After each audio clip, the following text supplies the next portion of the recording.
MADŽID NAVAZ is one of the bravest people on Twitter, relentlessly telling the truth no matter what the response is. Doubtless he'll be bounced off of there at some point, but in the meantime, he's, by the way, a broadcaster and a journalist.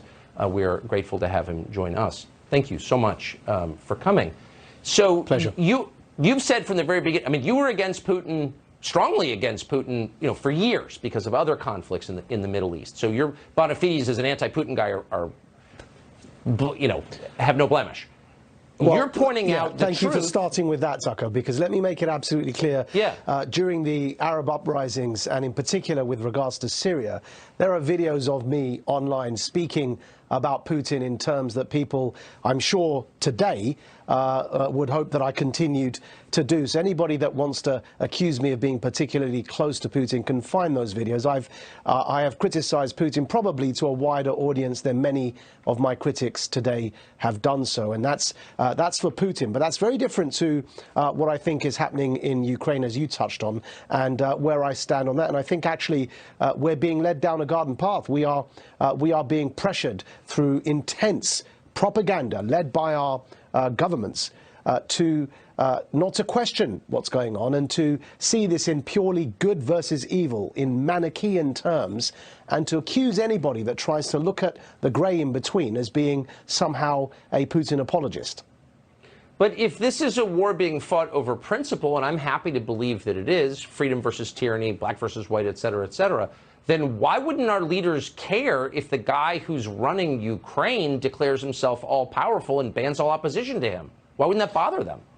Well, exactly. And I think, first of all, I don't think it is a war on principle when it comes to the reason our governments are involved. That's different to why we, on principle, would support the Ukrainian people. But ultimately, we've got to ask this question, that you've got a country led by a man who, even before the war, Axios, The Guardian, the Atlantic Council, all of them were reporting that Zelensky, even though he ran on an anti-corruption ticket, has, through the Panama Papers and other such leaks, has stashed his millions offshore like most corrupt oligarchs have. And so even before the war, his corruption was known. And then you fast forward to what he's done over this weekend with the banning of 11 opposition parties. And I want to note at this stage that he banned these opposition parties, including, as you mentioned, Tucker, the second largest in his parliament, while the Nazi elements, and I use the word Nazi, not neo-Nazi, because these are actual Nazis that aren't neo in any sense. They're the continuation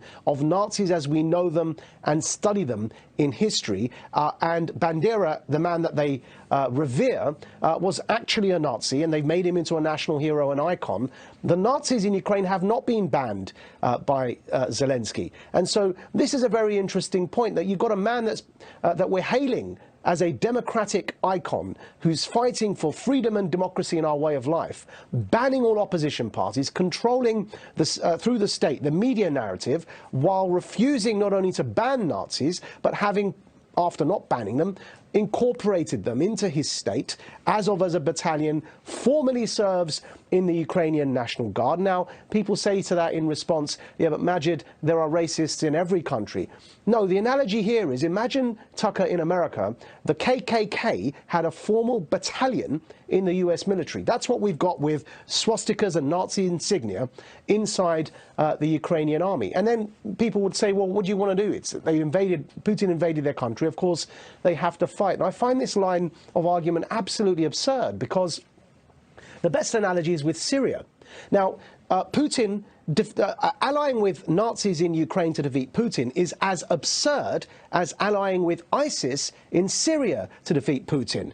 You've got an extremist, an armed, extreme terrorist militia known as ISIS. None of us ever had any moral difficulty in understanding that Assad was a dictator, that Putin's support for Assad was wrong, but the people opposing him, the jihadists, were also wrong. Why can't we have that moral complexity when it comes to Ukraine? And keep the UK, and particularly the United States, my country, free. If you're for freedom in Ukraine, you can't try and shut down honest questions in this country or punish people for telling the truth. It's super simple, I would say. You are telling the truth. I'm grateful that you are, and Godspeed as you do. MADŽID NAVAZ, thank you.